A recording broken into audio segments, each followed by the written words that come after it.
Você já parou para pensar que a guerra mais importante da história talvez nunca tenha sido travada com bombas? Talvez ela tenha sido travada dentro da mente. Na década de 1950, o mundo vivia sob tensão permanente. A Guerra Fria dividia o planeta e o medo nuclear pairava como uma sombra constante. Mas, longe das manchetes e dos discursos públicos, existia um temor ainda mais perturbador: a possibilidade de controlar pensamentos. Não controlar territórios, não controlar armas, controlar pessoas. Relatos de soldados retornando de conflitos com comportamentos alterados alimentaram uma paranoia silenciosa. A palavra usada na época era lavagem cerebral. A ideia de que um ser humano poderia ser psicologicamente quebrado e reconstruído parecia saída de um romance distópico. Mas quando medo e poder se encontram, teorias deixam de ser apenas teorias. Elas viram projetos. Em 1953, nasceu um programa secreto autorizado pela CIA chamado MK-Ultra. O nome era frio, técnico, burocrático, mas o que ele representava era qualquer coisa menos simples. Oficialmente, o objetivo era estudar técnicas de interrogatório e resistência psicológica. Era uma resposta ao medo de que o inimigo tivesse desenvolvido métodos de manipulação mental. Mas quando você olha com mais atenção, percebe que aquilo não era apenas defesa, era exploração. Exploração dos limites da mente humana. O MK-Ultra não foi um único experimento isolado. Foi uma rede de mais de uma centena de subprojetos espalhados por universidades, hospitais, centros psiquiátricos e instituições de pesquisa. Muitos pesquisadores sequer sabiam que estavam trabalhando para a CIA. O financiamento vinha por meio de fundações de fachada. O dinheiro chegava limpo, o objetivo real permanecia oculto. E os testes começaram. O elemento mais conhecido foi o uso de LSD. Na época, a substância era nova, pouco compreendida, mas sabidamente poderosa na alteração da percepção. A CIA viu nisso uma oportunidade. E se fosse possível usar drogas para reduzir resistências? E se alguém sob efeito químico pudesse revelar informações ocultas? E se fosse possível induzir estados mentais específicos sob comando? Mas o uso de substâncias foi apenas uma camada superficial. Houve experimentos com privação sensorial extrema. Indivíduos eram isolados em ambientes sem luz, sem som, sem qualquer referência temporal. O cérebro humano, quando privado de estímulos, começa a se fragmentar. A percepção de realidade se torna instável. O tempo perde forma, a identidade começa a enfraquecer. E então vinham as sugestões. Repetidas, direcionadas, persistentes. Alguns subprojetos exploraram algo ainda mais ambicioso: a fragmentação da personalidade. A hipótese era ousada. Seria possível dividir a identidade de alguém e implantar padrões alternativos?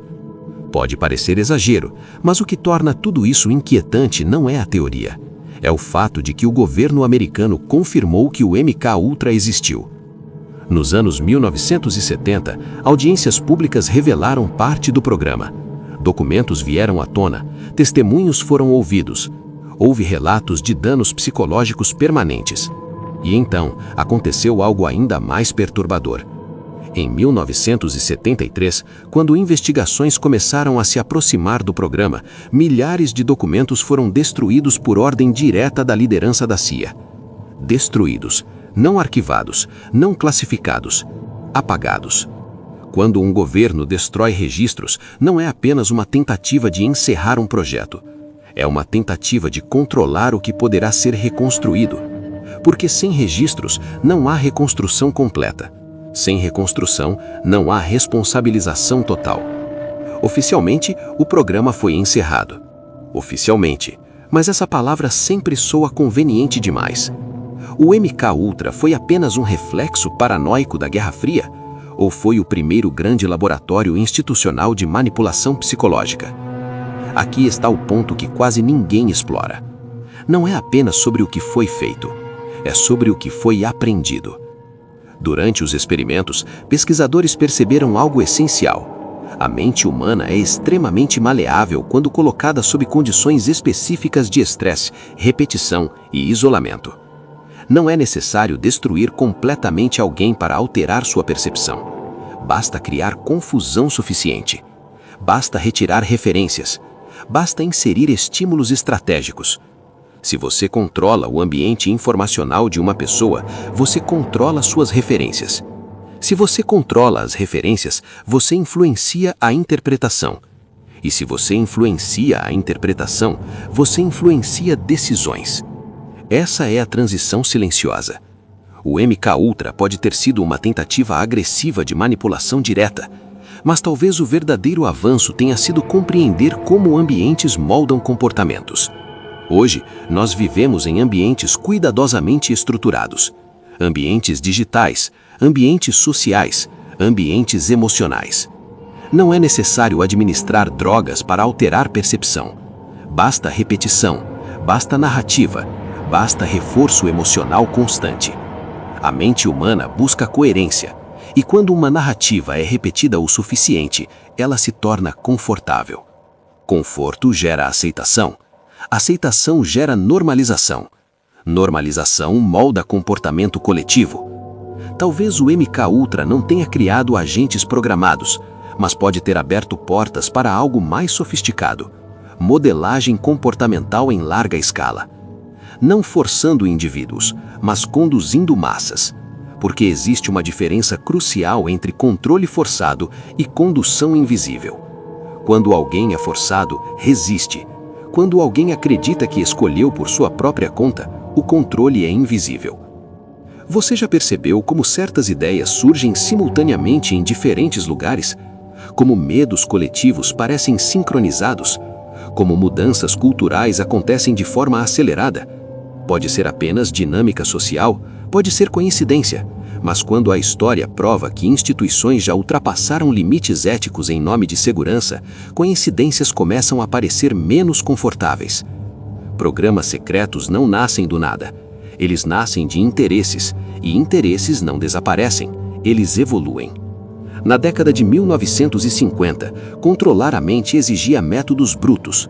Hoje, basta modular estímulos, repetir ideias, criar ambientes emocionais previsíveis. Porque o verdadeiro poder nunca foi fazer alguém agir contra sua vontade. O verdadeiro poder é fazer alguém agir acreditando que foi escolha própria. A destruição dos documentos foi apresentada como encerramento, mas apagar papéis não apaga conhecimento. O conhecimento permanece com quem o adquiriu, e conhecimento raramente é descartado. Talvez o MKUltra tenha sido apenas um erro histórico. Talvez tenha sido apenas paranoia. Ou talvez tenha sido o primeiro capítulo de uma compreensão muito maior sobre como a mente humana responde a estímulos controlados. E aqui está o ponto final. A pergunta não é mais sobre 1953, não é mais sobre a CIA, não é mais sobre documentos destruídos. A pergunta é sobre você. Se alguém compreendesse profundamente seus padrões emocionais, se alguém soubesse exatamente o que ativa seus medos, seus desejos, suas inseguranças, se alguém pudesse prever suas decisões antes mesmo de você perceber, você saberia? Ou acreditaria que foi apenas escolha sua? Talvez o MKUltra tenha sido apenas o começo. Talvez tenha sido bruto demais para continuar daquela forma. Mas a curiosidade sobre como moldar comportamentos nunca terminou. E quando curiosidade encontra poder, ela raramente se aposenta. Então eu deixo você com uma última pergunta. Se a mente humana já foi laboratório, quem garante que ela deixou de ser o campo de batalha mais silencioso da história?